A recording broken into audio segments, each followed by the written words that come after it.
আগেকার ডালনা দোকাটা দেখিয়েছি, কেটেছি, ভেজেছি। শুভ বসন্ত পঞ্চমী নাকি? বসন্ত পঞ্চমীর নামটা শুনলে সেই দিদির কবিতার কথা মনে হয়। না, বসন্ত পঞ্চমী আজকে পয়লা ফাল্গুন, বসন্তকাল পড়ে গেছে। শুভ শুক্লা পঞ্চমী, শুভ শুক্লা পঞ্চমী, এসব নিয়ে আজকে পলাশপ্রিয়ার আরাধনা। আজকে মাথায় থাকে না সব। তো চলো আজকে লাঞ্চে কি কি আছে দেখে নাও। লাঞ্চে আছে মুসুর ডাল টমেটো দিয়ে, এই ডালটা আজকে করিনি, এটা বাসি। এখানে করেছি শীষ পালংয়ের একটা চচ্চড়ি। শীষ পালং, আমি এক্ষুনি বলতে যাচ্ছি যে পুঁই মিঠুলি। পুঁই মিঠুলি তো তুমি আনো না, এনো আনবে। আর এইটা হচ্ছে রুই মাছ, একদম জ্যান্ত রুই মাছ, জ্যান্ত রুই মাছ, বাড়ির গাছের বেগুন দিয়ে ধনেপাতা দিয়ে ঝোল। গরম রসগোল্লা জ্যান্ত রুই মাছ, প্রায় একই বলতে গেলে, দারুণ লাগে গেছে।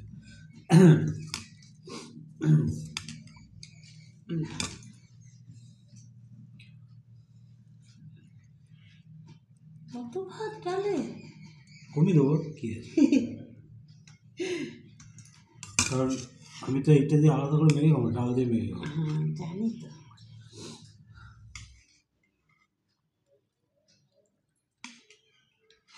লঙ্কা পুরো সব তোমার পড়েছে, আমাকে দিয়ে দিও। কি হলো, অসুবিধা হচ্ছে? না না, দিয়ে দাও। লঙ্কা আর একটা পড়েছে।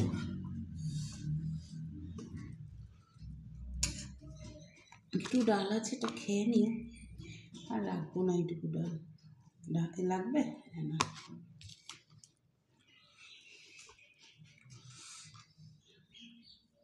একদিক করতে গেলে আরেক দিক হয় না। ভাবছিলাম দাড়ি বাড়ি কেটে এবার ফ্রেশ হয়ে বলবো, সময় পেলাম না।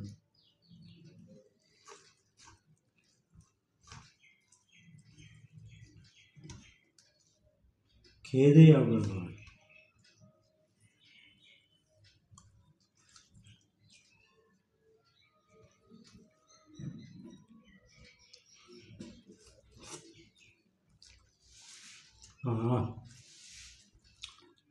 হেভি লাগছে।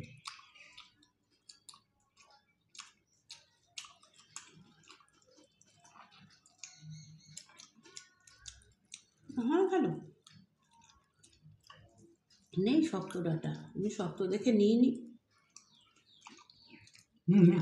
আচ্ছা দু একটা কম, অসুবিধা হলে আমায় দিয়ে দিতে পারো। না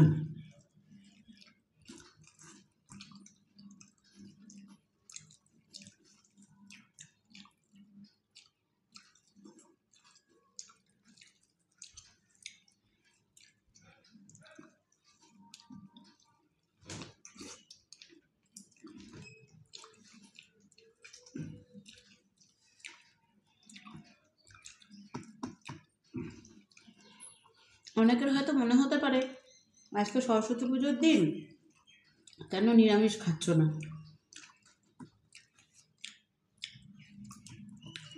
আমাদের বাঙালিদের না যে কোনো পুজোতে আমিষ খাওয়াই নিয়ম, বিশেষ করে আজকের দিনটা তো ইলিশ মাছ খাওয়ার দিন।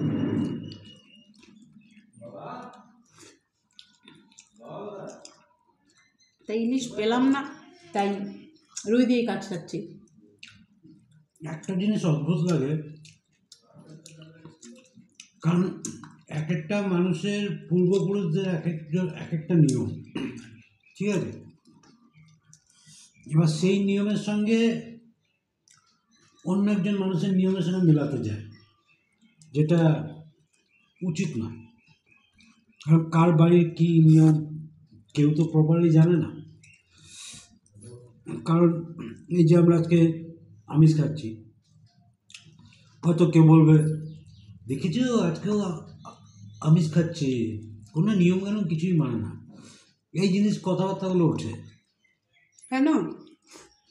সেই অষ্টমীর দিন আমাদের চিকেন খাওয়া নিয়ে সাধারণ সিভিক সেন্সটা নাই, যে ওনার বাড়ির নিয়ম তো সব বাড়িতে চলে না, যার যেটা সেটা নিয়েই চলে। কারণ নিয়মকে অশ্রদ্ধা করতে নেই। অনেকের নিয়ম আছে অষ্টমীর দিন লুচি পরোটা তরকারি দিয়ে খাবার, সেটা তাদের নিয়ম। যেমন এই দেশে আছে সিজানো নাকি, সিজানো, এখানে বলে সিজানো, আমাদের কলকাতায় বলে গোটা চচ্চড়ি। গোটা সিদ্ধ যেগুলো হয় সেটা তাদের নিয়ম। তাই বলে কি আমি তাদের নিয়ে ব্যঙ্গ করবো? এই না, এ বাসি দিকে খাবারগুলো খায়, কোনো কাজ নাই, ওই আমি তো বলতে পারি, কিন্তু উচিত না। কার বাড়ির কী নিয়ম,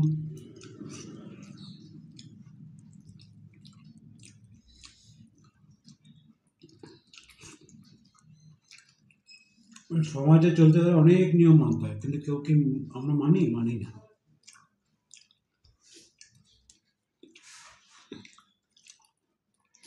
সেইটাই কালকে বরং কে কার পিছনে লেগে তাকে ব্যঙ্গ করা যায়, এটা বেশি তৎপর মানুষ। কালকে মোমের সাথে ওই কথাটাই হচ্ছিল। দেখো, কখনো দেখেছো তুমি যেই জিনিসটা খেতে ভালোবাসো না, বা আমরা যেই জিনিসটা খেতে ভালোবাসি না, প্রত্যেকের কথাই কিন্তু বলছি। সবারই এটা থাকতে পারে যে না না, আমি কি বলছি বোঝো আগে। ধরো আমি যে মিষ্টিটা খেতে ভালোবাসি না, কখনো ঠাকুরের জন্য সেই মিষ্টিটা আনি না, কিন্তু আমার রুচির সঙ্গে এই করে না না না, বলতে দাও আমাকে। আনি না কেন বলো তো? আমি তো জানি যে আমি খাবো না বলে আনবো না, আমি এটা পছন্দ করি, আমি কেন দেবো? কারণ পুজো শেষ তো আমাকেই খেতে হবে। ওইটাই হচ্ছে ব্যাপার। আমরা কিন্তু নিজেদের খাওয়াটাকেই প্রাধান্য দিই। নামের ক্ষমতা আছে, আমি ঈশ্বরকে খাওয়াবো, ঈশ্বর আমার হাতে খাবে, এই ক্ষমতা আছে। ঈশ্বর তো আমাদের খাওয়াচ্ছেন, তাই না? কাজেই আগেই চিন্তা করি প্রসাদটা কে খাবে। প্রসাদটা আমরাই খাবো, আমাদের পছন্দ মতন জিনিসটাই কিন্তু ভগবানকে নিবেদন করছি। আবার এইভাবে যদি দেখতে যাই, ভগবান তো আমাদের ভেতরেই আছে, তাহলেও ঠিক। এটাও ঠিক। এটা আমি কোনো তর্ক বিতর্কে যাচ্ছি না, আমি বলছি আমার তো ক্ষমতা নেই আমি ঈশ্বরকে খাওয়াবো। ঈশ্বর আমাকে দুবেলা না জোটালে আমার না খেয়ে থাকতে হবে। কাজেই সেইভাবেই দেখতে হবে, ব্যাপারটা এটাই। ভগবান আমাদের প্রতিটা মানুষের ভেতরে এক একটা রূপ দিয়ে পাঠিয়েছেন। এবার সেই মানুষটা নিজেকে কিভাবে পৃথিবীতে ইউটিলাইজ করবে সেটা আমার তো সেই জায়গা।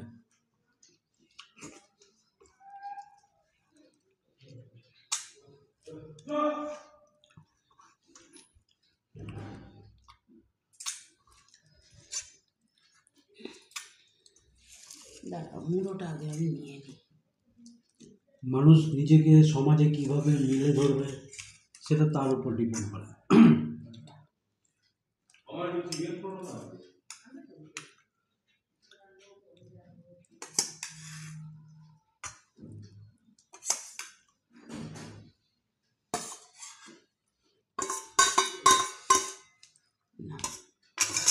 একই রকম মানুষ না, আমি ভালো আছি, আমি সবাইকে নিয়ে সুখে আছি, আমি এরকমই থাকবো। এক একটা মানুষ অন্যায়কে প্রশ্রয় দেবো না। ঠিক আছে, বাদ দাও, খেতে বসে এইসব আলোচনা করলে খাওয়াটা অন্য। না না, খাওয়াটা আমি জাস্ট আলোচনা করছি, আমি ভগবানের সঙ্গে ভগবান মানুষ নিয়ম এইগুলোই বলছি, যেটা সত্যি সেটাই তো নাকি। না, সত্যি মিথ্যের কথা বলছি না, খাওয়ার সময় আনন্দ করে করে খাও। খাওয়া দাওয়া আসো না, তো হচ্ছে যন্ত্রণী মাছ খাচ্ছি, সুন্দর জিনিস।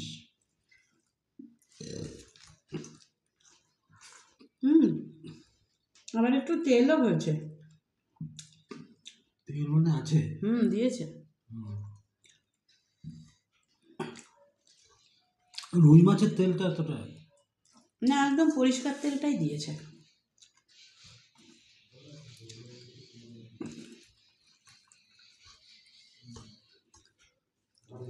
তোমাকে বলেছিলাম না একদিন খাসির চর্বি আনতে, চর্বিটা দিয়ে তো মনে ঘুগনি থাকে না বানাবো। একদিন এনো তো, নিয়ে আসবো, ঘুগনি বানাবো। খাসির চর্বি দিয়ে ঘুগনি, আলুর দম, এগুলো খুব ভালো আর হয়। একদিন খাসির মাংস নিয়ে আসে, চর্বি নিয়ে আসবো।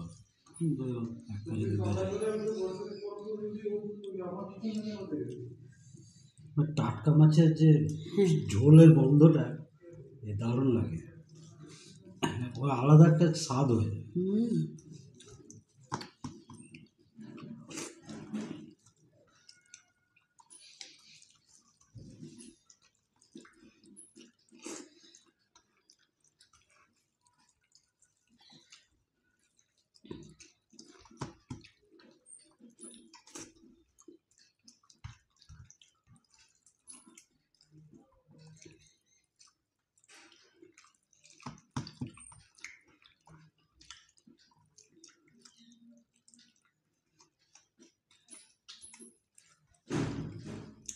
ওই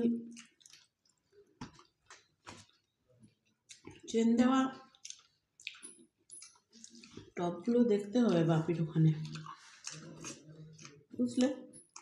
আমি বললাম না এন্ট্রান্সে দেবো দুটো।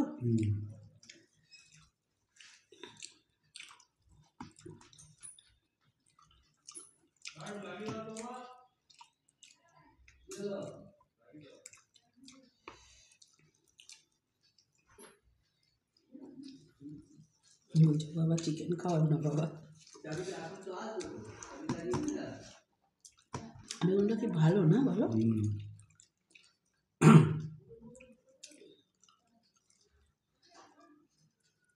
আচ্ছা, সব টাটকা, বাড়ির গাছের বেগুন।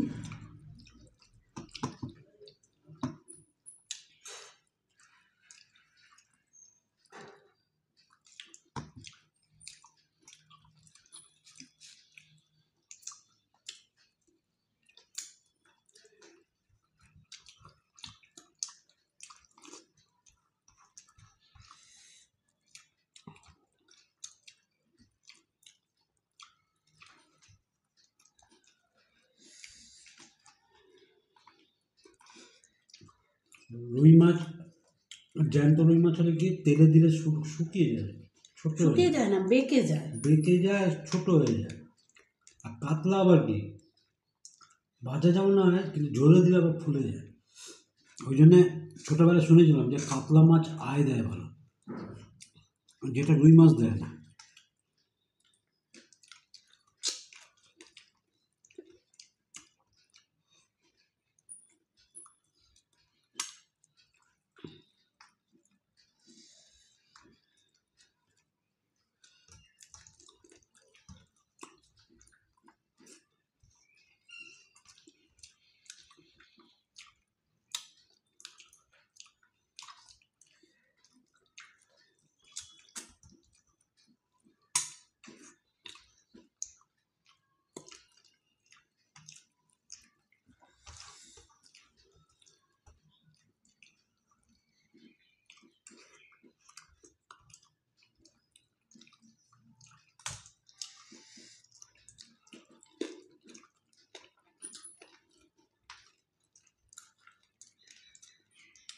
সুরেনচন্দ্র এখন আবার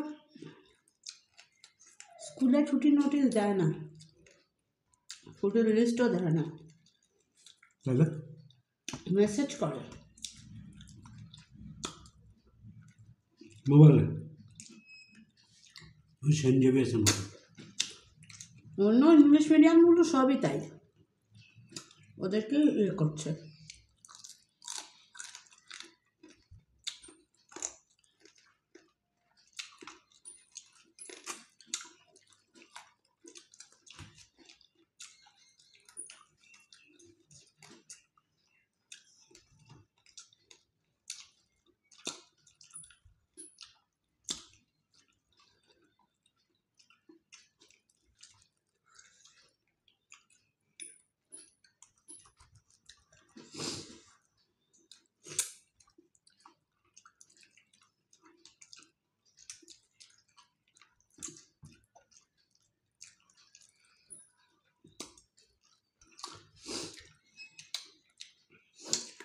দুনিয়াতে একটা আমাদের, হ্যাঁ দুনিয়াতে পৃথিবীতেই বলতে পারো, আমাদের ইন্ডিয়া, পৃথিবী বলাটা ভুল হবে, দুটো ব্যবসা খুব চলছে ভালো। একটা হচ্ছে শিক্ষা প্রতিষ্ঠান, স্কুল, আর একটা হচ্ছে চিকিৎসা। মানে কীভাবে পয়সা লুটছে।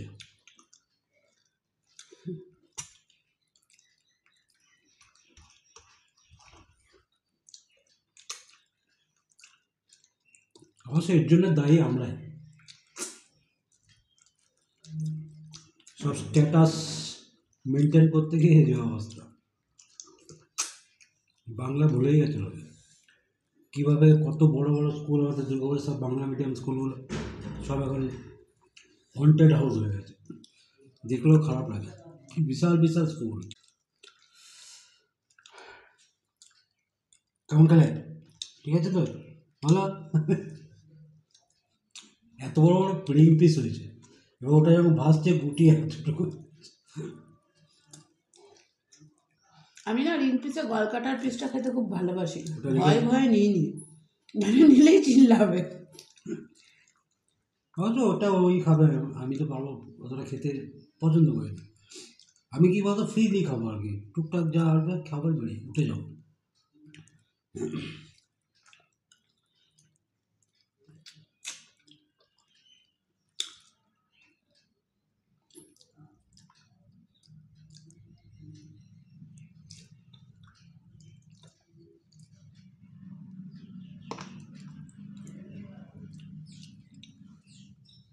বুঝলে? হুম। চলো তাহলে, খুব ভালো খেলাম। জ্যান্ত মাছ, গাছের বেগুন, তারপরে কি কি শীষ পাবো? পালং। শীষ পালং, দারুণ খাওয়া। চলো তাহলে আজকের মতো টাটা, ভালো থেকো, সুস্থ থেকো, দেখতে থাকো পলস রাজ।